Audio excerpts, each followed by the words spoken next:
Now it's time for the final challenge. A race around Silverstone, the same course used for the Formula One British Grand Prix. The Superbike lap record here is 2 minutes and 3 seconds, but an F1 car is 30 seconds quicker.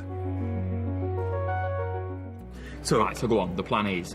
The car is much quicker, we know that. Yeah, It's nothing to do with your riding talent or my lack of driving talent. It's just quicker. It's just even sitting in the stands there, it's quicker. Look at it. Look at it. It's just angry.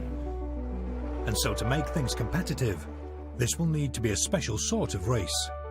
David in the Formula One car will have to complete 4 laps before Guy on his superbike can complete 3. Right, are you beating me? I don't want to because I really like you.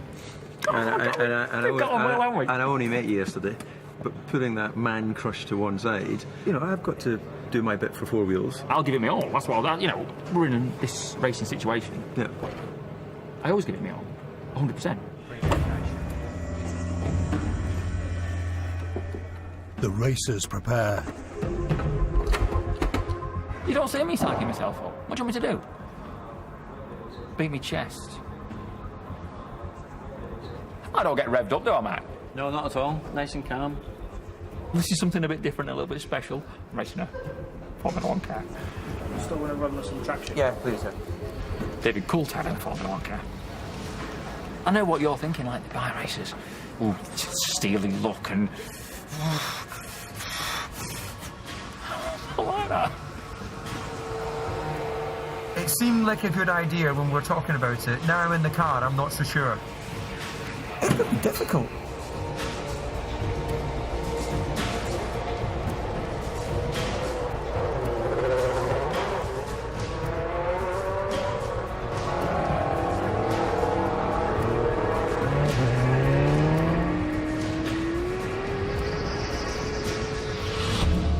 Guy and David do a slow outlap to form up on the grid. David deliberately spins his rear tyres to make them hotter and stickier, so he has more grip off the line.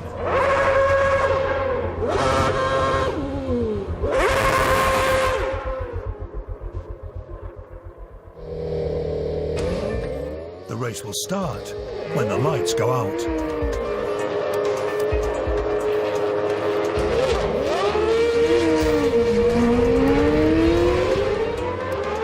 I lost quite a bit of time to Guy off the start, which, I'll be honest, it pissed me off a little bit. I've got him in turn 1. I beat David Coulthard in the turn 1.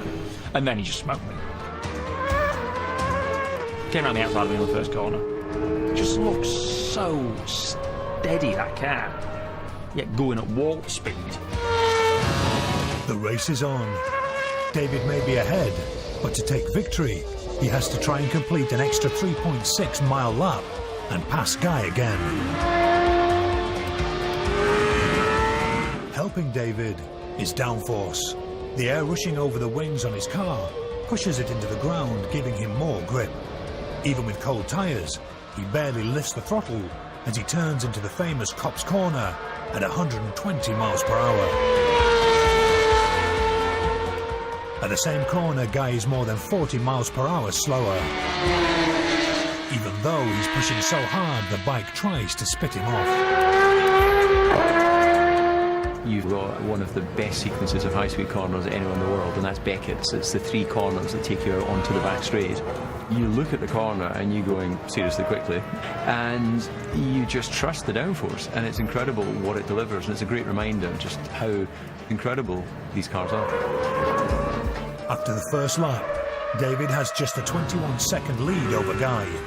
If the gap only increases by that much each lap, David won't catch the bike, and Guy will win. But David's second lap is a fast one, and takes another 35 seconds out of Guy's advantage. He's on the limit, pulling nearly 4G in turn 1.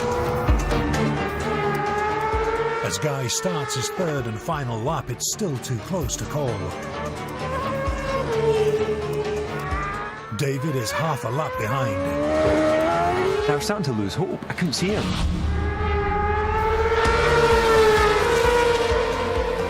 David starts his last lap. The car's average lap speed is 30 miles per hour more than the bike's, so the gap is reducing rapidly. And then he appeared as we came into the farm section.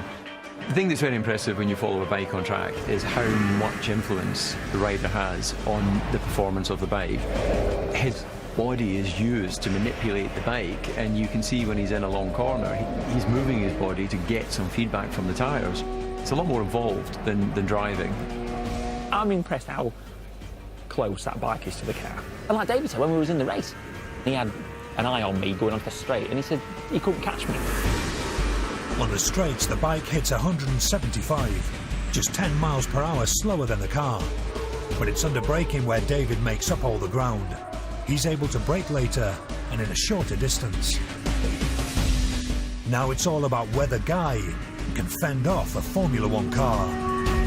I eyed him up. I knew my opportunity would be round the outside. Normally a difficult thing to do in car-on-car combats because you go out on the dirty track. But with the benefit of 4 wheels and tyres, a load of downforce, I was able to just sneak round the outside. And if I could have got my arms out of the cockpit, I would have given him a little royal wave. He doesn't look to be a wrestling match, just effortlessly glides away. With just over half a lap left, it's now a straight race for the line. And David Coulthard takes the checkered flag, completing his 4 laps, 13 seconds quicker than Guy completed 3.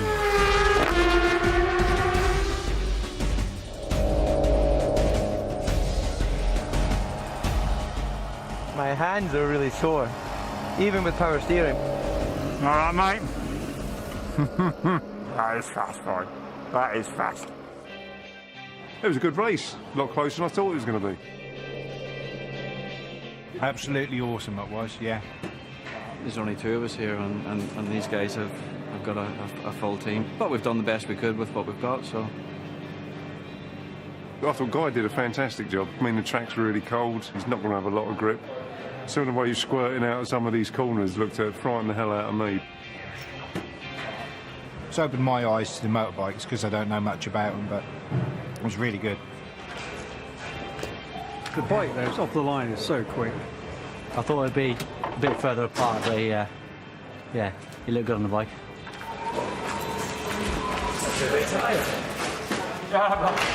Well done. I thought I wasn't going to catch you.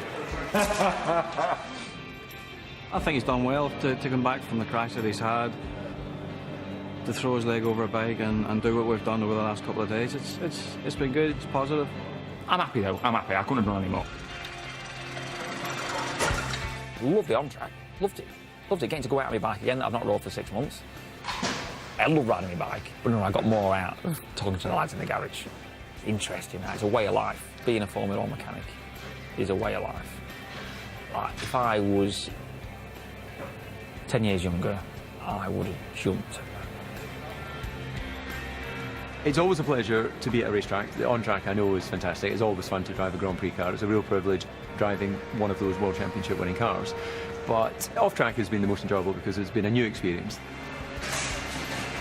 To come along, meet Guy, understand a little bit of what makes him tick, to find out we've actually got some interests in common.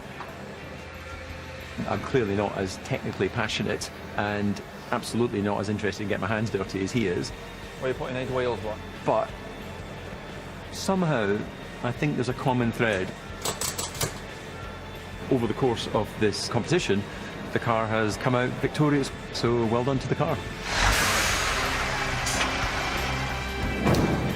Going on very happy, loved it. It's been an honour.